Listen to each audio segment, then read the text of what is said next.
ઘઉંનો તમારા ઘરમાં ઝીણો લોટ પડ્યો છે અને તમારે ભાખરી ખાવાનું મન થયું છે તો ચિંતા બિલકુલ ન કરો.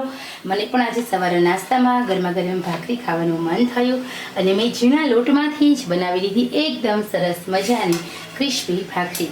ચાલો આપણે જોઈએ આ ભાખરીની રેસીપી. તમે અહીંયા જો એકદમ એક એક પડ આપણા એકદમ છૂટા પણ પડે છે અને એકદમ સરસ મજાના પડ ખુલ્લા પડ્યા છે ને લેયરવાળી આપણી આ ભાખરી બનીને રેડી છે. ચાલો જોઈએ રેસીપી. સ્ટેપ બાય સ્ટેપ જોતા રહો. કેટલું મોણ નાખવાનું, મોણ નાખ્યા પછી લોટ કેવી રીતે બાંધવાનો છે અને કેવી રીતે પાણી ઉમેરવાનું છે, બસ એની જ ખૂબી છે. અને તો આપણે બનાવીએ એકદમ સરસ મજાની સિમ્પલ ઇઝી એવી step by step recipe Gujarati ભાખરીની. આજે આપણે બનાવીશું એકદમ સરસ મજાની ક્રિસ્પી ભાખરી. તો હવે તમારા ઘરમાં રોટલીનો લોટ છે, બરોબર છે, જાડો લોટ તળેલો છે જ નહીં ભાખરીનો. તો અહીંયા આપણે રોટલીનો ઝીણો લોટ હોય એમાંથી પણ એકદમ સરસ ક્રિસ્પી ભાખરી કેવી રીતે બનાવી અને કેવી રીતે શેકવી એ જ આપણે જોઈશું. મૂળ તો આપણો લોટ બાંધવાની ખૂબી હોય છે. તો હવે સૌથી પહેલાં આ ભાખરી હોય છે એ આપણે જીરા મીઠાવાળી બનાવવાના છીએ. તો અહીંયા મેં થોડું જીરું ઉમેર્યું છે, સાથે સાથે થોડું નમક ઉમેરી દેવાનું. નમક એડ કરવાથી ભાખરી બહુ સરસ મજાની ટેસ્ટી બને છે. અને તેલનું મોણ એડ કરીશું અને લોટ બાંધીશું.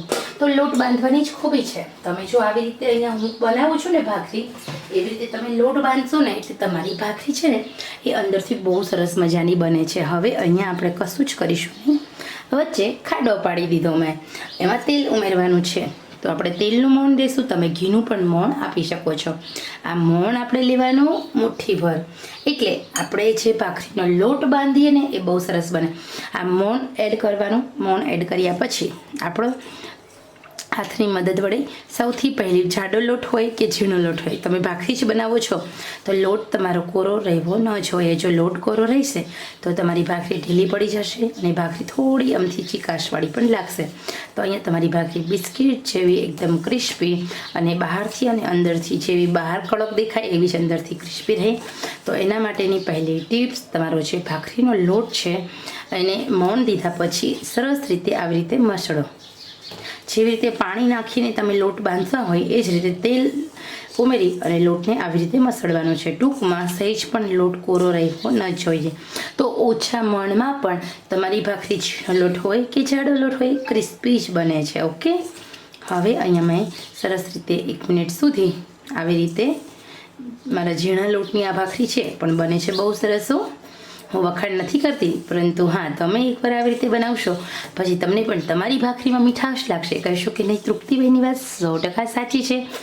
વળી ખરેખર આ ભાખરીમાં મીઠાશ છે, ખાવામાં મજા આવશે. એકની જગ્યાએ 2 ભાખરી માંગીને ખાશો. બીજું, ઘઉંમાં રહેલું ગ્લુટેન તત્વ આવી રીતે આપણે લોટને ડૂબવાથી ચીકાશ એની ઓછી થાય છે, જેના કારણે ખોરાક આપણો ઇઝીલી પચી જતો હોય છે.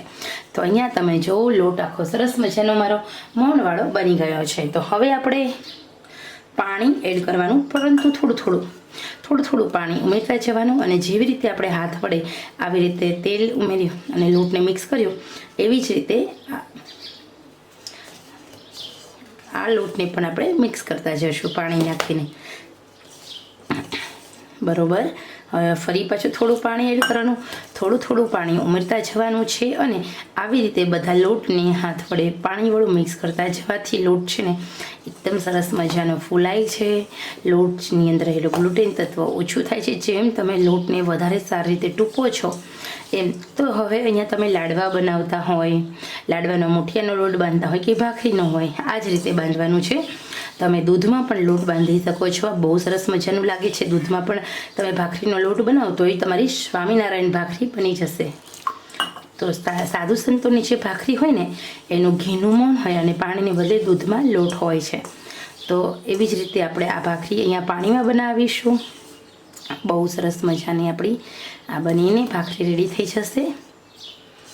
એકદમ પાણી આપણને ઢીલો પણ લોટ નહીં, ધીરે ધીરે પાણી ઉમેરતું જવાનું એટલે તમારો ભાખરીનો લોટ ઢીલો પણ નહીં પડે. તમને પાણી ઉમેરવાનો આઈડિયા પણ આવશે.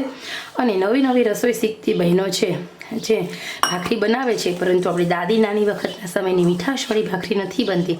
તો એનું કારણ એ પણ છે કે ભાખરીનો લોટ ઉતાવળમાં બાંધી દે છે. લાડવાનો લોટ અને ભાખરીનો લોટ, આ બંને લોટ ધીમે ધીમે બાંધો ને તો એની મીઠાશમાં વધારો થતો હોય છે. તો હવે આવી રીતે થોડું પાણી ઉમેરતા જવાનું. તમે જુઓ, હું 1 ચમચીથી વધારે પાણી બિલકુલ ઉમેરતી નથી.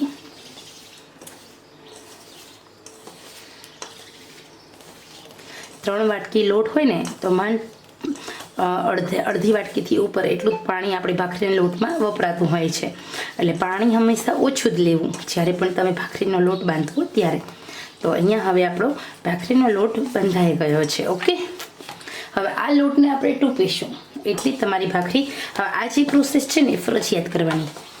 2 થી 3 મિનિટ સુધી લોટને આવી રીતે સારી રીતે મસળવાનો અને ટૂંપવાનો અને નરમ બનાવવાનો છે. ઓકે,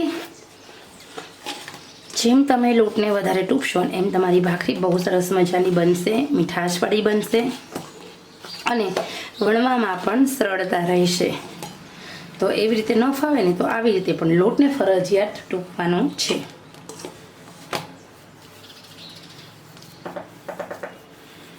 એકદમ સોફ્ટ લોટ બની જશે.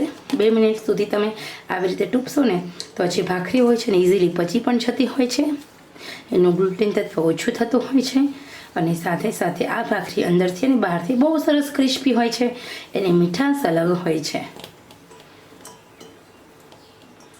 તો આવી રીતે ભાખરીનો લોટ બાંધી લેવાનો. ભાખરીનો લોટ બાંધો ત્યારે તમારા હાથ એકદમ સ્વસ્થ હોવા જોઈએ. તો તમે જોઈ શકો છો લોટને ટૂંપી એકદમ નરમ બનાવી લીધો છે. હવે આપણે મીડિયમ ભાખરીના લુવા કરીશું, ભાખરી વણીશું અને ભાખરીઓ કેવી રીતે શેકું છું એ પણ જોજો. તો અહીંયા આપણે નાના ગોળણા કરવાના છે અને ભાખરી વણી લેવાની છે. ભાખરી વણો ત્યારે વેલણની બહુ ભીસ નથી દેવાની. તમારે એકદમ પોલા હાથે તમારી આ ભાખરીને વણવાની. કારણ કે જો તમે બહુ ભીસ દેશો તો ભાખરી તમારી છે ને એ બિલકુલ મીઠાશવાળી નહીં બને.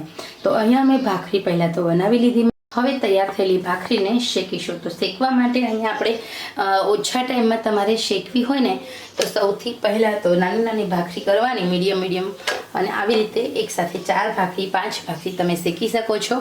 આમાં તમારો ટાઈમ એકદમ ઓછો વપરાશે ને ભાખરી ધીમે શેકશો ને તો તમને કંટાળો નહીં આવે. કારણ કે જો તમે એક જ ભાખરી ધીમે શેકશો ને તો એને બહુ ટાઈમ જશે ને ગેસ પણ તમારો વપરાય છે. તો થોડી આમથી જે મોટી લોઢી આવે છે, તાવડી આવે છે એ લઈ લો અને આવી રીતે તમે એકસાથે 4 શેકો અને સાથે વણતા પણ જાઓ. ધીમા તાપે ભાખરી શેકાય છે ને એટલે વાર લાગતી હોય છે. તો સામે તમારે એટલી 4 ભાખરી તમે ઇઝીલી વણી શકો છો. તો હવે અહીંયા મેં ભાખરી શેકવા માટે મૂકી દીધી છે સાઈડમાં. હું વણી પણ રહી છું ભાખરી. તો નાની ભાખરી હોય એટલે વણતા પણ બહુ વાર ન લાગે અને ઘરમાં પણ સૌને એમ થાય કે કેવી સરસ મજાની નાની ભાખરી બનાવે છે. જો તમે બહુ વધારે પડતી મોટી ને જાડી બનાવશો ને તો કે રસોઈ બનાવવાનો કંટાળો આવે છે.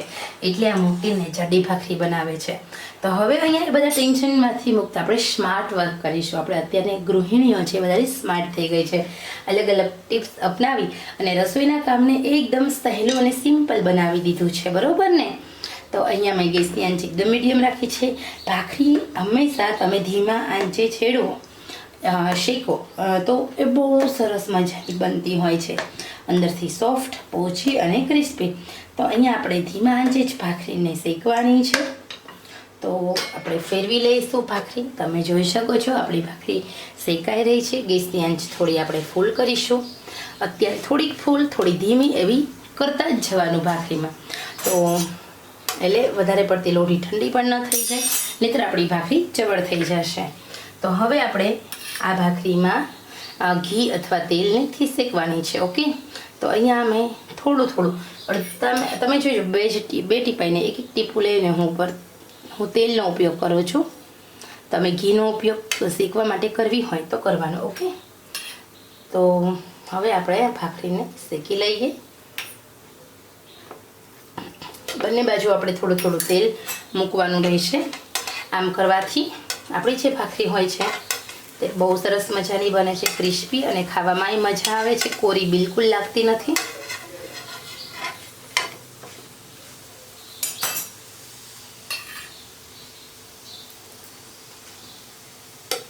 વાવ, બહુ સરસ મજાની ફૂલાઈ પણ રહી છે. જો તમારી ભાખરી વચ્ચેથી ફૂલાય તો સમજી લેવાનું કે તમારી ભાખરી બિલકુલ કાચી રહેતી નથી. હવે આપણે ભાખરીને થોડી હળવા હાથે પ્રેસ કરીશું અને આવી રીતે શેકીશું. ઓકે,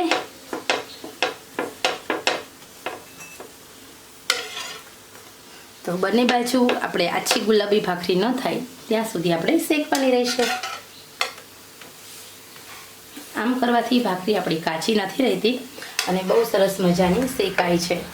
તો સવારના નાસ્તામાં જો તમે આવી ભાખરી બનાવશો તો કોઈ પણ નાસ્તો હશે એ ભૂલી જશો. આપણો આ દેશી નાસ્તો છે.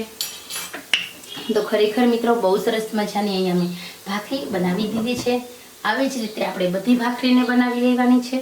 તમને આજનો વિડીયો પસંદ આવ્યો હોય તો ચોક્કસ કોમેન્ટ્સમાં કહેજો. જો તમને મારી ટિપ્સ સહેલી લાગી હોય, સરળ લાગી હોય તો તમે મને ચોક્કસ કહેજો. મને ગમશે તમારી એક એક કોમેન્ટ્સની. મને ખરેખર બહુ મજા આવતી હોય છે અને આમ પ્રોત્સાહન મળે છે, ઉત્સાહ મળે છે અલગ અલગ કાર્ય કરવાનો મને. તો હવે આપણી ભાખરી બની ગઈ છે. આવી જ રીતે આપણે દરેક ભાખરી બનાવી લઈએ.